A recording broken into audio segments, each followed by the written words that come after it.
Plusieurs questions importantes concernant ce qui se passe avec l'Atlas 3. Et pour commencer, nous allons d'abord diffuser en direct dès que ce sera possible. Il faut rappeler que la National Aeronautics and Space Administration va diffuser en direct et que plusieurs autres observatoires feront de même. Même avec un petit télescope, ce sera visible à partir de demain, le 29. D'après ce qui est rapporté, si tu as un télescope de taille moyenne, tu pourras le voir. Alors, soyez attentifs à cela, tout de suite. Je vais vous expliquer quel télescope il vous faut, mais il n'est pas nécessaire d'en avoir un très grand. Une ouverture de 6 ou 7 cm suffit pour le détecter. Le niveau de lumière est très faible, c'est le niveau 14, et ce niveau de lumière est pratiquement invisible à l'œil humain. C'est très difficile de pouvoir le voir. Mais attention, voyons ce qui se passe, parce qu'il y a un rapport du célèbre astronome, enfin astrophysicien, n'est-ce pas ? Pour être exact, de Harvard, qui insiste sur le fait qu'il y a quelque chose d'étrange dans cet atlas et qu'il y a des détails qui ne correspondent pas. Pour lui, ce n'est pas une comète, il le dit clairement avec tous ces mots. Il publie ses analyses au fur et à mesure sur son blog. Mais il ne s'agit pas seulement de clarifier quelque chose, car beaucoup disent que c'est lui le bon, s'il est le chef d'une équipe de travail. Dans lequel, il voit qu'il y a quelque chose d'étrange dans cet objet, n'est-ce pas ? Il n'y a pas de risque, il ne vient pas. Il ne vient pas vers la planète, il ne vient pas vers la Terre. C'est-à-dire, clarifions que l'objet fait ce mouvement. Que nous avons pu voir, c'est cet objet. Voici Atlas, celui-ci qui passe ici, il continue d'être observé. Ça, c'est la Terre. La Terre va par ici. En décembre, nous serons ici. Ce sera le 19 décembre, le moment où il sera le plus proche.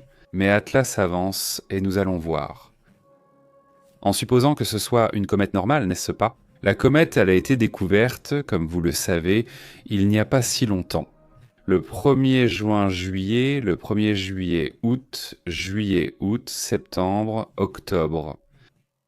Nous connaissons cet objet depuis seulement 4 mois.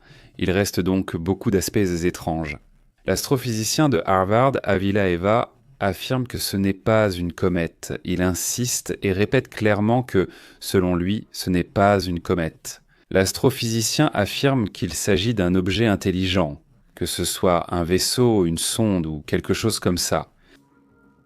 Ils ont fait tous les calculs. Ils ont tout examiné encore et encore. Par exemple, il contient beaucoup de nickel mais n'en a pas absorbé récemment. Si c'était du nickel, naturellement, il devrait aussi contenir du fer ou d'autres éléments liés à cela, et il n'y en a pas. À quoi sert le nickel ? Ici sur Terre, il est justement utilisé dans le domaine aérospatial. Oui, donc cela aurait un certain sens selon ce qu'il dit. Si c'est du nickel pur, c'est parce que, disons, cela fait partie d'un objet intelligent, mais écoutez ce qu'il dit. L'astrophysicien de Harvard, David Lubb, pense qu'il s'agit d'un vaisseau intelligent, pas d'une comète ordinaire. Un vaisseau extraterrestre intelligent qui ralentit en s'approchant du Soleil. L'hypothèse repose sur la présence de l'anticouronne, un jet de matière. Ils ont fait des calculs et des recalculs, et ils disent simplement que c'est pour eux un mécanisme de freinage. C'est-à-dire, quand il avait l'anticouronne, l'objet ralentissait. Oui, pourquoi ? Pourquoi freiner ? Pour rester plus près du Soleil ? Est-ce qu'il tire de l'énergie des soleils ? Allez, il commence à y avoir beaucoup de théories. Non.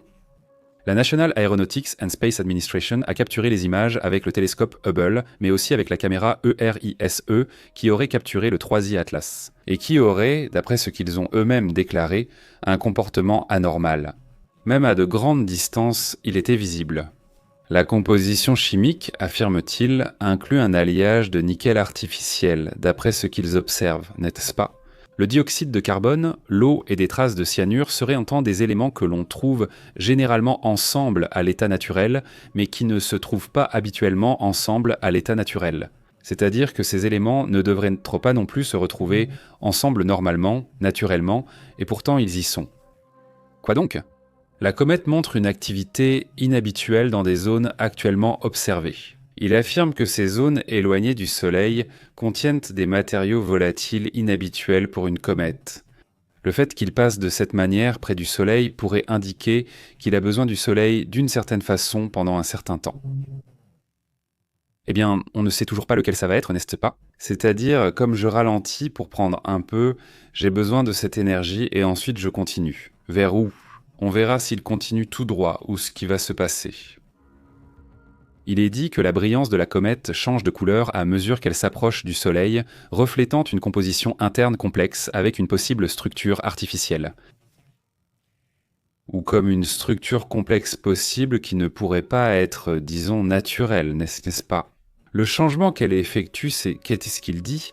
Elle pourrait même avoir une origine technologique. Et c'est ce que disent aussi les collègues astrophysiciens Adam Hibler et Adam Crow, qui soutiennent que Troie et Atlas pourraient avoir une origine technologique et possiblement hostile. Cette idée a ravivé le débat mondial sur la possible intelligence de cet objet, n'est-ce pas? D'après leur rapport, le noyau, selon eux, ferait 20 km de diamètre. Ce serait le plus grand objet interstellaire détecté. Ce qui suscite des soupçons, c'est qu'il n'y a jusqu'à présent aucun précédent de détection d'un corps de cette taille.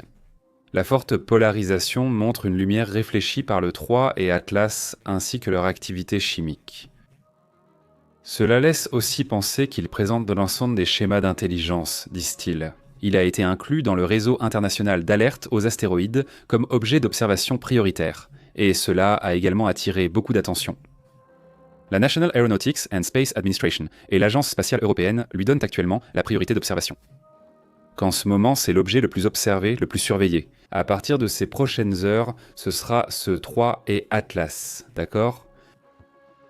Donc nous assistons à quelque chose d'historique, c'est-à-dire, indépendamment du fait que cela s'avère être simplement une comète, c'est quand même historique.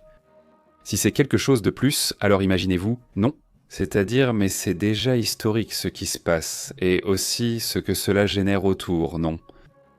Bien, la comète passera de la Vierge au Lion dans les semaines à venir, visible depuis la Terre lors de son approche. Surtout le 19 décembre sera le moment de la plus grande visibilité dans le ciel.